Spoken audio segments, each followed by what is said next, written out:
જય સ્વામિનારાયણ. સહજાનંદ વિદ્યાલયના video lecture શિક્ષણમાં આપ સર્વ વિદ્યાર્થી મિત્રોનું હાર્દિક સ્વાગત છે. ધોરણ 12 રસાયણ વિજ્ઞાન પ્રકરણ 11 આલ્કોહોલ, ફિનોલ અને ઇથર સંયોજનો. આજના લેક્ચરમાં વિદ્યાર્થી મિત્રો આપણે આલ્કોહોલની નિર્જળીકરણની પ્રક્રિયા વિશે ભણીશું. આલ્કોહોલનું નિર્જળીકરણ કોને કહેવાય? તો કે આલ્કોહોલ અણુમાંથી પાણીનો અણુ દૂર થવાની પ્રક્રિયા, એને કહેવાય આલ્કોહોલનું નિર્જળીકરણ. આ એક પ્રકારની વિલોપન પ્રક્રિયા છે. આ પ્રક્રિયાને અંતે આલ્કોહોલમાંથી આલ્કીન બને છે. કે રીતે તો આલ્કોહોલમાં જે OH સમૂહ ધરાવતો કાર્બન હોય એની નજીકના કાર્બન પરથી હાઇડ્રોજન દૂર થાય. સામાન્ય રીતે આ પ્રક્રિયા એસિડિક માધ્યમમાં કરવામાં આવે, ઊંચા તાપમાને કરવામાં આવે, બરોબર. એટલે જે કાર્બન પરથી OH દૂર થાય એની બાજુના કાર્બન પરથી હાઇડ્રોજન દૂર થાય. OH અને H પાણીના અણુ સ્વરૂપે દૂર થાય, બરોબર. અને એ બંને કાર્બન વચ્ચે દ્વિબંધ રચાય અને આ રીતે આલ્કોહોલમાંથી આલ્કીન બને. આમ આલ્કોહોલનું નિર્જળીકરણ થાય એટલે કે આલ્કોહોલમાંથી વિલોપન પ્રક્રિયા દ્વારા પાણીનો અણુ દૂર થાય ત્યારે આલ્કીન બને છે. હવે આ પ્રક્રિયા થાય કેવી રીતે? કયા પ્રક્રિયકોની જરૂર પડે? તો સામાન્ય રીતે આલ્કોહોલ સંયોજનોને સાંદ્ર H2SO4 કે સાંદ્ર H3PO4, સલ્ફ્યુરિક એસિડ કે ફોસ્ફોરિક એસિડ જેવા પ્રોટિક એસિડ સાથે ગરમ કરવાથી એનું નિર્જળીકરણ થાય. એક નિર્જળીકરણની પ્રક્રિયા છે. સાંદ્ર સલ્ફ્યુરિક એસિડ કે સાંદ્ર ફોસ્ફોરિક એસિડ એની સાથે ગરમ કરી આલ્કોહોલને એટલે એનું નિર્જળીકરણ થઈને આલ્કીન બને. બીજું એક છે કે એલ્યુમિના કે નિર્જળ ઝિંક ક્લોરાઇડ જેવા લુઈસ એસિડ ઉદ્દીપક હોય એની હાજરીમાં ઊંચા તાપમાને આલ્કોહોલની બાષ્પ પસાર કરવામાં આવે તો આલ્કોહોલનું નિર્જળીકરણ થઈને આલ્કેન બની શકે. આ બંને પ્રક્રિયાઓ આપણે વારાફરતી જોઈએ. હવે પ્રાથમિક, દ્વિતીયક અને તૃતીયક આલ્કોહોલ છે ને એ થોડી જુદી જુદી રીતે પ્રક્રિયા આપે છે. તો આપણે કે ભાઈ ઇથેનોલ જેવા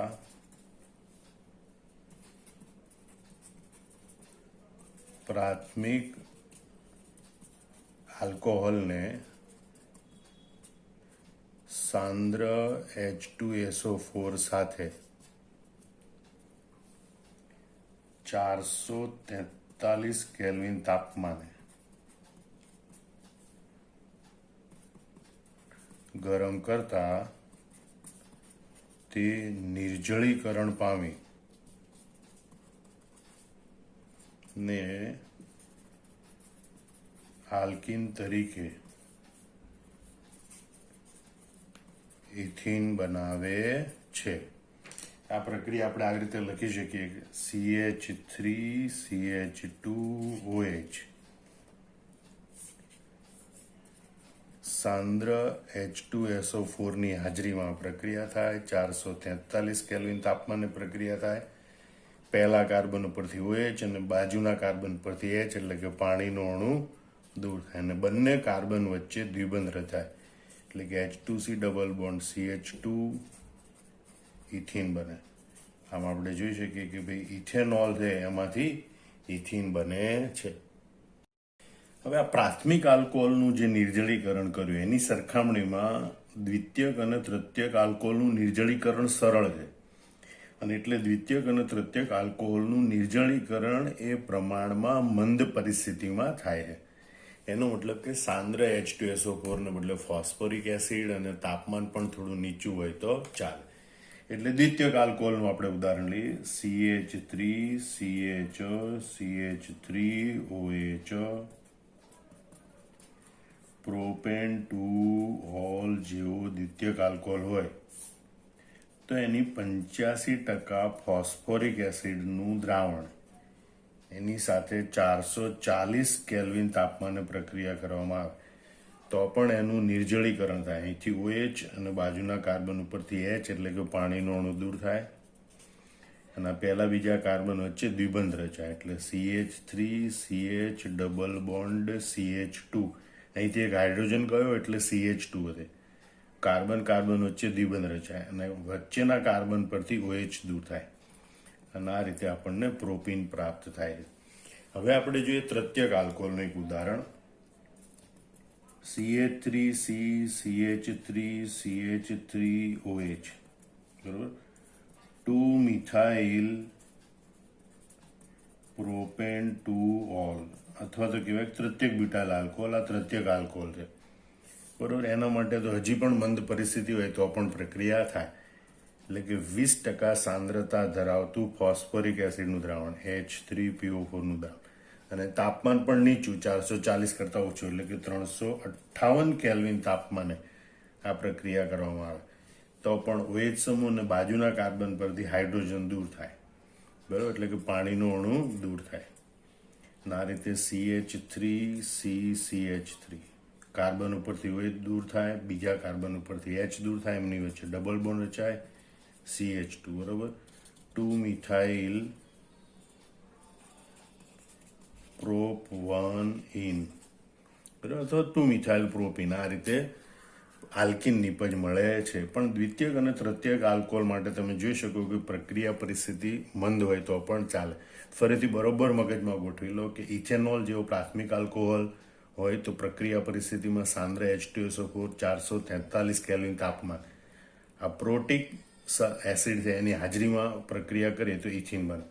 જ્યારે દ્વિતીયક આલ્કોહોલ જેવું કે પ્રોપેન 2 ઓલ છે એની 85% ફોસ્ફોરિક એસિડની હાજરીમાં 440 કેલ્વિન તાપમાનની પ્રક્રિયા કરીએ તો પણ આલ્કીન બને. જ્યારે 2 મિથાઇલ પ્રોપેન 2 ઓલ જેવો તૃતીયક આલ્કોહોલ છે એની 20% ફોસ્ફોરિક એસિડની હાજરીમાં 358 કેલ્વિન તાપમાને પ્રક્રિયા કરીએ તો પણ આપણને આલ્કીન 2 મિથાઇલ પ્રોપ બનીને, એટલે કે 2 મિથાઇલ પ્રોપીન મળે છે.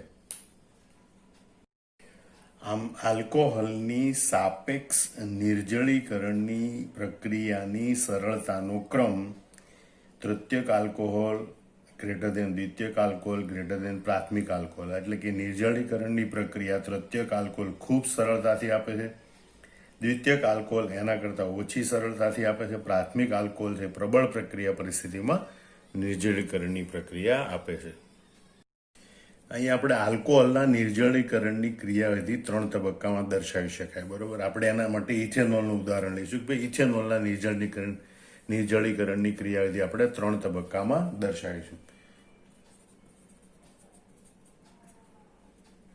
તબક્કો 1, પહેલા તબક્કામાં પ્રોટોનિક આલ્કોહોલ, અહીંયા ઇથેનોલનું બનવું, પ્રોટોનિક આલ્કોહોલનું બનવું, અથવા તો અહીંયા પ્રોટોનિક ઇથેનોલનું બનવું. મતલબ કે ઇથેનોલ હોય ને આપણે સંપૂર્ણ બંધારણ તરીકે લખીશું H અને OH, બરોબર. એસિડિક માધ્યમમાં રહેલો પ્રોટોન એ સ્વીકારે. અહીંયા ઓક્સિજન પરનું ઇલેક્ટ્રોન યુગ્મ એ આ ઇલેક્ટ્રોન યુગ્મ પ્રોટોન મેળવે અને પ્રોટોનિક આલ્કોહોલ બનાવે છે. બાકીના 3 હાઇડ્રોજન એમને ઓક્સિજને 1 ઇલેક્ટ્રોન યુગ્મ આપ્યું એટલે બાકી 1 ઇલેક્ટ્રોન યુગ્મ વધે, 1 ઇલેક્ટ્રોન યુગ્મ આપ્યું એટલે ધન વીજભાર બને.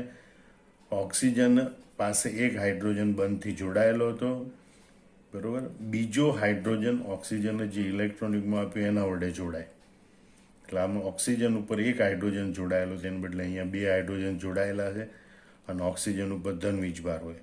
આવો પ્રોટોનિક આલ્કોહોલ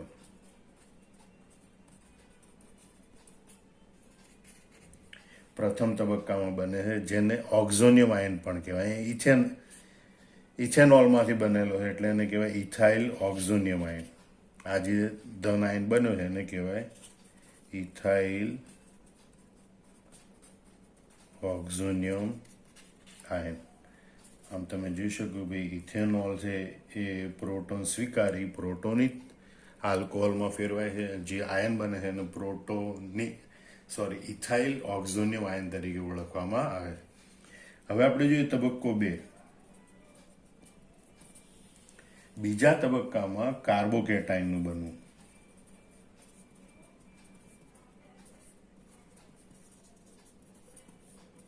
એટલે કે પ્રોટોનિક આલ્કોહોલ છે એ પાણીનો અણુ ગુમાવે અને કાર્બોકેટાઇન બનાવે. આ તબક્કામાં પ્રોટોનિક આલ્કોહોલમાંથી પાણીનો અણુ દૂર થઈ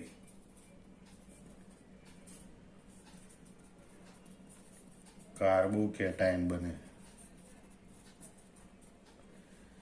આ તબક્કાની ખાસિયત એ છે કે આ તબક્કો એ ધીમો તબક્કો છે અને માટે આ તબક્કો એ વેગ નિર્ણાયક તબક્કો છે. આ તબક્કાને આપણે કેવી રીતે દર્શાવી શકીએ? પ્રોટોનિક આલ્કોહોલ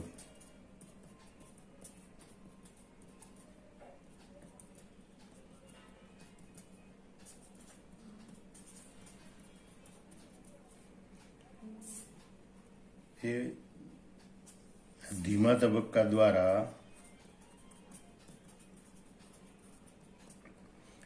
આ પાણીનો અણુ ગુમાવે, એટલે કે આ ઇલેક્ટ્રોન યુગ્મ બંધનું ઓક્સિજન લઈ જાય પાણીના અણુ સ્વરૂપે એ દૂર થાય અને કાર્બન પર ધન વીજભાર આવે.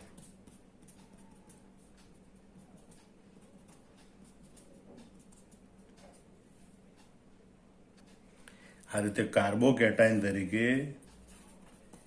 ઇથાઇલ કેટાયન બને છે. આમ બીજા તબક્કો એ કાર્બોકેટાયન બનવાની પ્રક્રિયા છે. બીજો તબક્કો એ કાર્બોકેટાયન બનવાની પ્રક્રિયા છે. તબક્કો 3 જોઈએ આપણે કે ભાઈ તબક્કો 3 એ દરમિયાન પ્રોટોનનું વિલોપન થઈ ધન વીજભાર ધરાવતો કાર્બન હોય એની નજીકના કાર્બન પરથી પ્રોટોનનું વિલોપન થઈ આલ્કીનનું બનવું. અહીં આપણે જોઈએ આ ઉદાહરણમાં તો ઇથિનનું બનવું. હવે આપણે જોઈએ કે કેવી રીતે બને છે. તો કાર્બોકેટાયન અહીંયા જે ઇથાઇલ કેટાયન છે એમાં ધન વીજભાર ધરાવતા કાર્બનને લીધે આ ત્રણમાંથી કોઈ પણ એક હાઇડ્રોજનનું ઇલેક્ટ્રોન યુગ્મ બે કાર્બન વચ્ચે આકર્ષાય અને હાઇડ્રોજન છે એ પ્રોટોન સ્વરૂપે દૂર થાય. એટલે આ ત્રીજા તબક્કામાં આલ્કીન અહીંયા ઇથિન બને પ્લસ H+. આમ તબક્કા 1માં વપરાયેલો H+ આયન એ તબક્કા 3માં મુક્ત થાય. આપણે જોઈએ કે ભાઈ તબક્કા 1માં H+ આયન વપરાયો હતો, બરોબર, જે તબક્કા 3માં અહીંયા મુક્ત થાય. એટલે કે H+ એટલે કે એસિડ છે એ અહીંયા ઉદ્દીપક તરીકે વર્તે છે એમ કહી શકાય.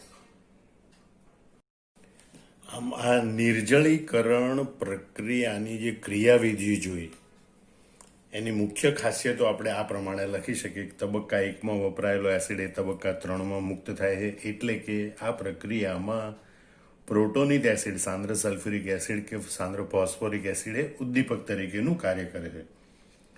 બીજું, સંતુલનને જમણી બાજુ ખસેડવા માટે જેવો ઇથિન બને કે તરત જ એને દૂર કરવામાં આવે છે, કારણ કે આ બધી પ્રક્રિયાઓ પ્રતિવર્તી પ્રક્રિયાઓ છે.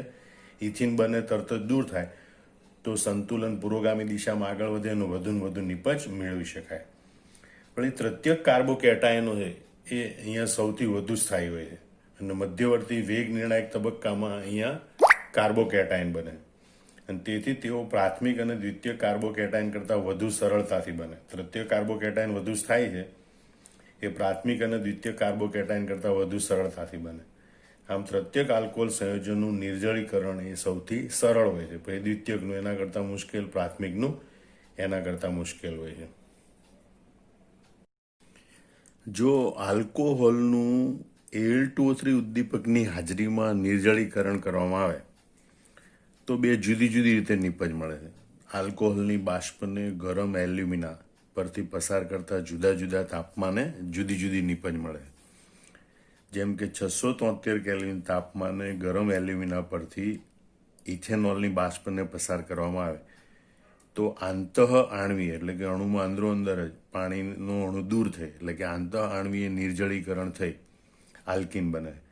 એટલે કે એક જ અણુમાંથી OH એક કાર્બન પરથી બાજુના કાર્બન ઉપરથી H દૂર થાય અને એ રીતે પાણીનો અણુ દૂર થાય. એને કહેવાય આંતઃ આણ્વીય નિર્જળીકરણ. અને એનાથી આપણને આલ્કિન નિપજ મળે છે. અહીં આલ્કિન તરીકે આપણને ઇથેનોલમાંથી ઇથિન નિપજ મળે. જો 513 થી 523 કેલ્વિન તાપમાને એલ્યુમિના પરથી આલ્કોહોલની બાષ્પ પસાર કરવામાં આવે તો આંતર આણ્વીય નિર્જળીકરણ થઈ અને ઇથર નિપજ મળે છે. જેમ કે આપણે ઇથેનોલ છે, એ ઇથેનોલને 513 થી 523 કેલ્વિન તાપમાને Al2O3 પરથી પસાર કરવામાં આવે તો ઇથેનોલના બે અણુ વચ્ચેથી પાણીનો એક અણુમાંથી OH, બીજા અણુમાંથી H દૂર થાય.